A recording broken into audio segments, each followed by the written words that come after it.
Moi, c'est pas exactement nouveau, là, les problèmes à Cuba. C'est un pays qui est en crise économique, crise d'approvisionnement. Par contre, c'est assez compliqué au cours des dernières heures, parce qu'on parle à Cuba de pénurie quand même importante, qui a amené des avertissements aux voyageurs. Important à pénurie de nourriture. C'est certain que si t'es voyageur dans un 5 étoiles, là, on rappelle toujours, vous ne manquerez pas de nourriture. On va peut-être adapter le menu s'il manque certains items, certains ingrédients. Pénurie de médicaments, pénurie d'électricité. Ça a été un problème majeur là, au cours de la dernière année. Pénurie de carburant. Et c'est celle-là qui s'est empirée. Remarquez, les deux dernières sont reliées parce que les usines électriques marchent au carburant. Les deux sont reliés. Mais dans le cas du carburant, il y a le kérosène. Carburant, évidemment, des avions, où là, on a averti hier les grandes compagnies aériennes, on ne peut plus en fournir. Donc, pour au moins un mois, on ne sera plus capable de fournir du kérosène. Donc, vous ne pourrez plus, sur l'île de Cuba, réapprovisionner vos avions, refaire le plein de vos avions pour repartir. Le Mexique qui arrive un peu à la rescousse là-dedans, surtout que le Venezuela aidait beaucoup Cuba. Là, le Venezuela, vous savez ce qui est arrivé depuis que Donald Trump a pris en partie le contrôle du pays. Deux bateaux qui sont partis du Mexique. La présidente Sheinbaum qui a confirmé vouloir aider Cuba. 814 tonnes de vivres, lait en poudre, produits, viande, haricots, riz, etc., articles d'hygiène personnelle. Donc, genre d'items qui se retrouvent là à bord de ces bateaux. Devrait arriver d'ici quelques jours là, sur le long des côtes cubaines. Par contre, il y a le président Trump là, qui menace toujours de pénaliser ou d'imposer des tarifs, c'est sa menace, là, à tout pays qui commencerait à commercer avec Cuba, parce que lui veut vraiment tenir Cuba à la gorge. On va tout de suite aller rejoindre Marie-Lise. Marie-Lise, oui, parce que vraiment, les compagnies d'aviation recevant ces avertissements avaient des décisions à prendre, et ça a été le cas pour Air Canada. Oui, ça a été le cas pour Air Canada qui suit la situation très près. Et Mario, celle-ci peut évoluer d'heure en heure, même de jour en jour. En ce moment, ce qu'on sait, c'est qu'il y a des escales techniques. C'est ce que Cuba a proposé aux compagnies aériennes. Donc, les vols de longue durée peuvent se rendre à Cuba, mais pour le retour, il faut s'arrêter quelque part, une autre île des Caraïbes, par exemple, pour faire le plein, pour un ravitaillement. Alors, devant cette situation, oui, les compagnies aériennes doivent se réorganiser, revoir les trajets. Air Canada, vous allez voir la communication apparaître à l'écran. On nous dit que pour aujourd'hui seulement, la situation, là, c'est que les vols qui devaient partir depuis Toronto, en fait, bien, les avions vont décoller, mais pas de passagers à bord. On annule les vols pour les passagers vers Cuba. Et l'avion, on parle de convoyage, va pouvoir, par contre, rapatrier les Canadiens vers le pays. Donc ça, c'est la situation pour Air Canada. Maintenant, Air Transat, sur le site Internet, on peut y lire que les opérations sont maintenues. D'ailleurs, il y a des vols prévus cet après-midi vers Cuba. Et un peu plus tôt aujourd'hui, on y était à l'aéroport de Montréal. Il y avait également des vols avec WestJet en direction de Cuba. Il y en a un qui est parti un peu plus tôt ce matin. On s'est entretenu avec des voyageurs à savoir est-ce que vous, ça vous force un peu à revoir vos plans. Vous allez entendre deux femmes, dont l'une qui, elle, s'en va quand même à Cuba. Vous êtes sereine de partir à Cuba? Oui, moi, j'ai aucun problème avec ça. Comme je dis, moi, je pars pas dans un tout inclus. Donc, moi, j'ai un endroit là-bas. Ça fait que moi, même s'il y a pénurie d'essence, moi, je peux être là 1 mois, 2 mois, 3 mois. J'ai aucun problème avec ça.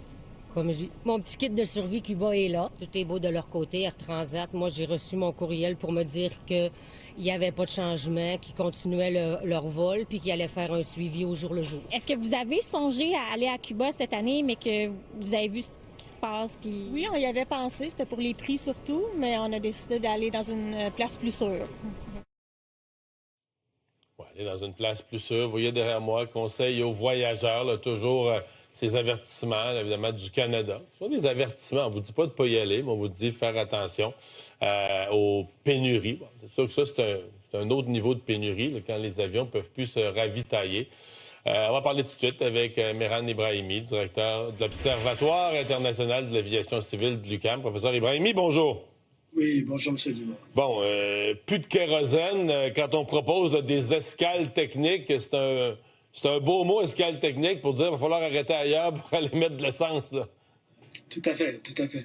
Et c'est pas la première fois que ça arrive, là, pour Cuba, mais aussi pour d'autres pays, quand on est pour des raisons différentes, sous sanctions et tout. Donc, on fait ça, en fait, comme vous l'avez si bien dit, essentiellement sur le trajet de retour.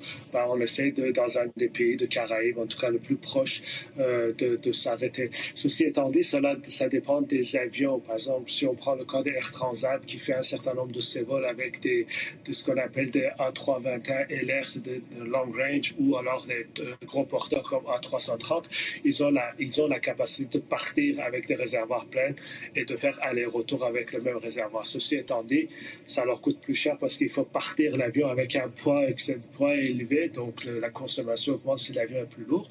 Mais bon, ça fait partie de gestion de crise actuellement. Ouais. Parce que je veux dire, sinon, l'ajout d'un escale, je veux dire, ça veut dire un atterrissage, un décollage, c'est quoi, une escale? Une escale juste pour aller mettre de l'essence, là, tu peux facilement perdre 1 heure, au moins. C'est ça.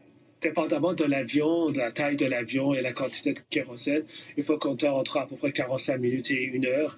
Il y a ça, ben, vous savez aussi que les avions, leur maintenance, l'entretien de l'avion, c'est en fonction du cycle d'atterrissage-décollage. Alors, si vous faites un atterrissage-décollage de plus, vous venez un petit peu d'accélérer cette question-là. Mais encore une fois, certaines compagnies préfèrent faire cela, notamment les compagnies européennes qui ont une demande relativement élevée pour Cuba et qui ne peuvent pas partir avec réservoir plein pour revenir à réservoir. Donc, ils préfèrent gérer cet élément-là, ces arrêts techniques. Comme c'est arrivé, par exemple, dans le passé, par exemple, l'Iran était sous sanction. Donc, quand les avions iraniens arrivaient dans les aéroports de l'Europe, de l'Ouest, ils ne pouvaient pas se ravitailler parce qu'ils étaient sous sanction. Donc, ces avions-là devaient un arrêt technique dans un autre pays où la sanction ne s'applique pas pour pouvoir remplir les réservoirs pour revenir au pays. Donc là, on en est là. Chacun essaie pour l'instant, en fonction de l'évolution de la situation, gérer la crise, pas trop perturbée parce qu'il y a quand même plusieurs milliers de touristes qui sont déjà là. Donc, il va falloir s'occuper de ces passagers-là pour les ramener. C'est pour ça que Air Canada a annulé et fait qu'on voyage pour essayer d'envoyer des avions vite pour rapatrier les gens le plus rapidement possible. Mais on essaie de gérer cette crise-là comme on peut, en fait. Vous m'avez dit, c'est pas la première fois qu'on voit ça, des pays sous sanction ou des pays pauvres, mais c'est quand même... moi, personnellement, je ne l'ai pas vu souvent. C'est quand même assez extrême là, qu'on a dit qu'il y a des pénuries dans le pays. Mais tu sais, qu'un pays annonce aux compagnies aériennes, pour le prochain mois, j'aurai plus de kérosène, c'est pas banal, là. Ah, tout à fait. Surtout un pays touristique, surtout un pays dont l'industrie numéro 1 est le tourisme, là. Exactement. Alors, c'est ça. C'est pour ça que M. Trump sait très bien où frapper pour étrangler le pays. C'est un des principaux, pour ne pas dire le principal source d'entrée de devises au pays, de source de richesse pour le pays. Donc, ça, on frappe quelque chose de très, très fort. Il faut savoir que Cuba produit à peu près entre 25 et 30% de son pétrole dont il a besoin. Ça veut dire que pour 70% de ses besoins, ils ont besoin de pétrole qui vient de l'extérieur. En plus, comme ils n'ont pas les moyens, ils ne peuvent pas aller chercher sur le marché de prix du jour. C'est pour ça que le Venezuela, c'était de l'aide très précieuse pour eux. Alors, donc, ce qui fait qu'ils ont décidé aujourd'hui de réorienter le kérosène disponible pour des vols locaux, pour pas couper si vous voulez, la circulation à l'intérieur du pays, mais aussi de les emmener, comme ils le disent, vers des secteurs fondamentaux qui sont essentiellement la production d'électricité, mais aussi la production de nourriture pour les citoyens. Toujours est-il que sur cette quantité très limitée de kérosène, les avions étrangers qui ont les moyens de se ravitailler ailleurs, ils vont être concernés par cette restriction-là. Eh bien, on va surveiller ce que ça va donner dans les prochains jours.